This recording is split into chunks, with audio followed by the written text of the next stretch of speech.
Good morning friends, Manish की बात में आप सबों का एक बार फिर से स्वागत है। कल का जो मैंने वीडियो बनाया था कि 100 रुपये की कीमत तुम क्या जानो बाबू, उस पे बहुत सारे कमेंट आए और उसमें बहुत लोगों का मैसेज आया कि एक एसआईपी के ऊपर आप वीडियो बनाएं जिससे हम लोगों को कुछ हेल्प हो जाए।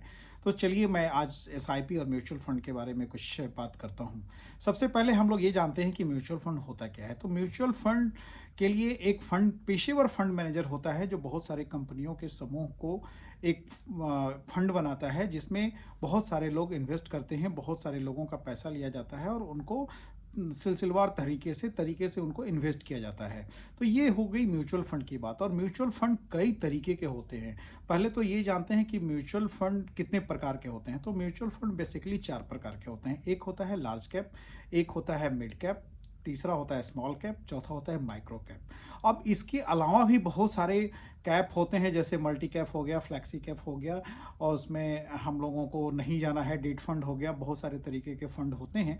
लेकिन बेसिकली आप लोग जानिए कि 4 तरीके के फंड होते हैं, जिसमें large cap, mid cap, small cap and micro cap होता है। लार्ज कैप उनको बोलते हैं जिसमें बहुत बड़ी बड़ी कंपनियां जिनका मार्केट कैप 50,000 करोड़ से ऊपर का मार्केट कैप होता है, 1 लाख करोड़ का मार्केट कैप होता है, उनको रखा जाता है। मिड कैप होता है जो 20,000 से ऊपर का मार्केट कैप वाली कंपनियों को मिड कैप कंपनी बोलते हैं। स्मॉल कैप 10,000 से ऊपर की कंपनी को स्मॉल कैप बोलते हैं।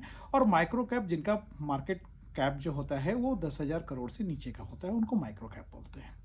तो जो लोग यंग हैं, मैं तो ये सलाह करूंगा जिनकी उम्र 20 साल 25 साल है और उनका टाइम होराइजन 30 से 40 साल का है, तो वे लोग सिर्फ स्मॉल कैप और माइक्रो कैप में इन्वेस्ट करें, क्योंकि उनके पास वोलेटिलिटी को झेलने का समय है।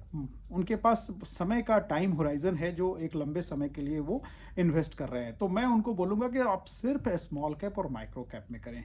जिनकी उम्र 40 साल हो गई है, 40 से 45 के बीच में है, उनको मिड कैप में इन्वेस्ट करना चाहिए। और जो लोग 50 से 60 साल के हो गए हैं उनको लार्ज कैप में इन्वेस्ट करना चाहिए, क्योंकि वोलेटिलिटी को वे लोग ज़्यादा सह नहीं पाते हैं, वो ज़्यादा उन लोगों को अच्छा नहीं लगता है। आप पूछेंगे कि वोलेटिलिटी क्या है।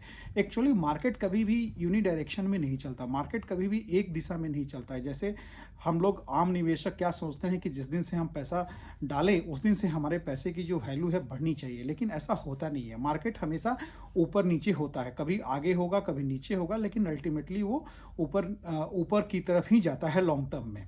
तो जो छोटे उम्र के लोग हैं, जो 20 से 25 साल के हैं, उनके पास लंबा समय होता है।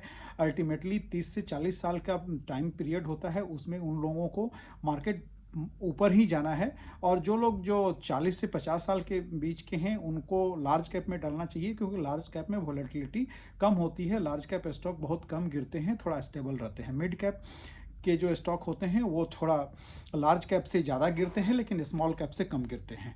उसी प्रकार माइक्रो कैप ऐसी कंपनियां हो गई जो जिनका साइज छोटा है, वो थोड़ा स्मॉल कैप से कम गिरती हैं। लेकिन जब मार्केट अप ट्रेंड में होता है तो स्मॉल कैप और माइक्रो कैप की कंपनियां होती हैं जो बहुत ज़्यादा रिटर्न देती हैं। तो मैं ये कहूँगा कि जो बच्चे अभी अपनी फाइनेंशियल जर्नी को स्टार्ट कर रहे हैं उनको स्मॉल कैप और माइक्रो कैप में ही इन्वेस्ट करना चाहिए।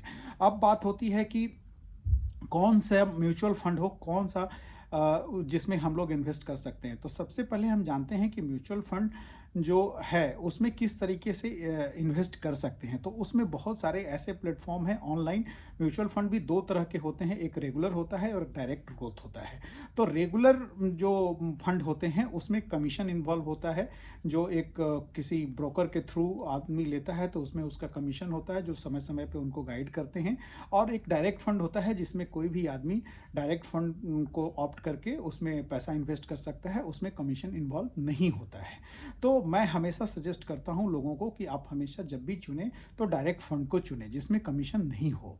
तो एक बात याद रखिए कि उसमें कमीशन नहीं होना चाहिए, डायरेक्ट फंड को ऑप्ट करना चाहिए।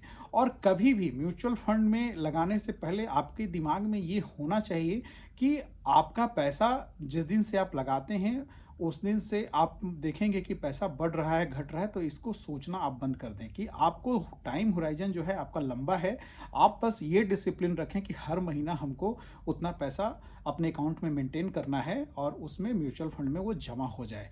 वो मार्केट के साथ आपका पैसा घटेगा बढ़ेगा, लेकिन अल्टीमेटली आपको बहुत ज़्यादा रिटर्न मिलेगा।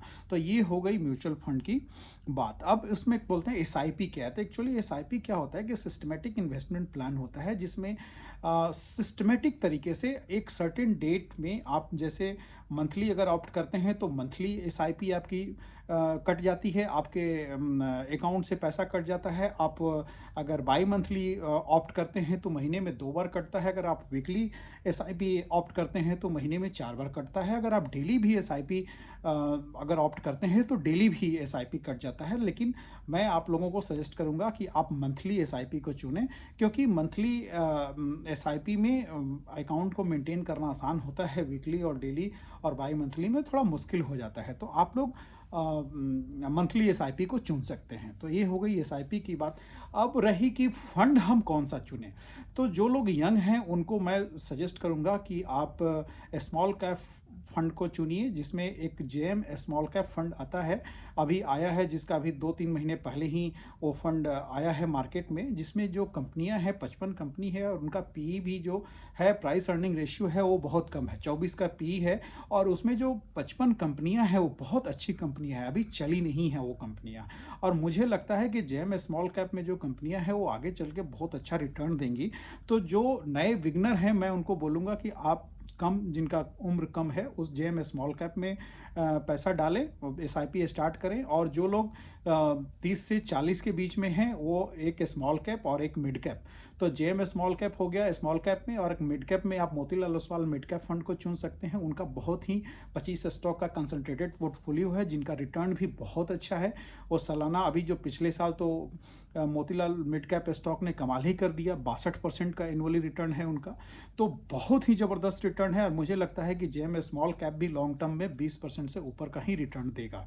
और रही अगर आपकी उम्र अगर 40 प्लस की है तो उसमें आप 3 म्यूचुअल फंड रख सकते हैं, जिसमें एक पराग पारिक फ्लेक्सी कैप को रख सकते हैं, जिसमें उन्होंने काफ़ी अच्छे अच्छे स्टॉक को रखा है। उनका पोर्टफोलियो थोड़ा बड़ा है स्टॉक का, 255 स्टॉक हैं उनमें, तो बहुत ही मतलब अच्छा उन्होंने भी पोर्टफोलियो बनाया है। तो मैं यही सजेस्ट करूंगा अपने बच्चों को, अपने भाई बहन को जो अभी करियर स्टार्ट किए हैं और फाइनेंशियल जर्नी स्टार्ट करना चाहते हैं, अपनी इन्वेस्टमेंट जर्नी को स्टार्ट करना चाहते हैं, वो जेएम स्मॉल कैप को चुनें और मोतीलाल ओसवाल मिड कैप को चुन सकते हैं जो लोग 30 प्लस के हैं। और जो 40 प्लस के हैं वो पराग पारिक फ्लेक्सी कैप को चुन सकते हैं। बहुत ज़्यादा म्यूचुअल फंड लेने से कोई फ़ायदा नहीं। एक्चुअली होता क्या है कि एक म्यूचुअल फंड में कम से कम 50 कंपनियां तो होती ही होती हैं, और अगर आप 2 से 3 म्यूचुअल फंड ले लेते हैं तो आप समझिए कि आप 150 कंपनियों का आपके पास एक्सपोजर हो जाता है। तो ऑलरेडी 50 कंपनियों का समूह बहुत बड़ा होता है, इसलिए आपको बहुत ज़्यादा डाइवर्सिफाई करने की ज़रूरत नहीं है। आप 2 से 3 कंपनी रखें, अगर आप छोटे भी हों, बड़े भी हों, और अगर आप एल्डरली भी हों, तब भी 2 से 3 म्यूचुअल फंड से ज़्यादा आपको लेने की ज़रूरत नहीं है, क्योंकि उसमें आपका पैसा बहुत डाइवर्सिफाई हो जाता है, तो रिटर्न बहुत कम होता है। इसलिए लॉन्ग टर्म में अगर आप 20 साल 30 साल का होराइजन है तो म्यूचुअल फंड में ज़रूर पैसा लगाएं। 10 साल का भी होराइजन है तो म्यूचुअल फंड में पैसा लगाएं। 10 साल से कम में आपको म्यूचुअल फंड में लगाने की कोई ज़रूरत नहीं है, तो फिर आप डेट फंड में जाएं, जहां पे आपको 7 से 8% का रिटर्न आपको मिल जाता है। और म्यूचुअल फंड में अगर आपको आना है, एसआईपी करनी है, तो आप ये सोचिए कि हम लॉन्ग टर्म के लिए पैसा डाल रहे हैं, जिसमें आपका जो कंपाउंडिंग होगा वो बहुत ज़बरदस्त होगा। एक्चुअली म्यूचुअल फंड में जो पैसा बनता है वो 6-7 साल के बाद ही बनता है, एक्चुअली कहें तो 10 साल के बाद बनता है। आपको 10 साल तक लगेगा ही नहीं कि हमारा पैसा बन रहा है, लेकिन 10 साल के बाद आपका पैसा इतना तेजी से बनता है जिसको आप सोच नहीं सकते हैं।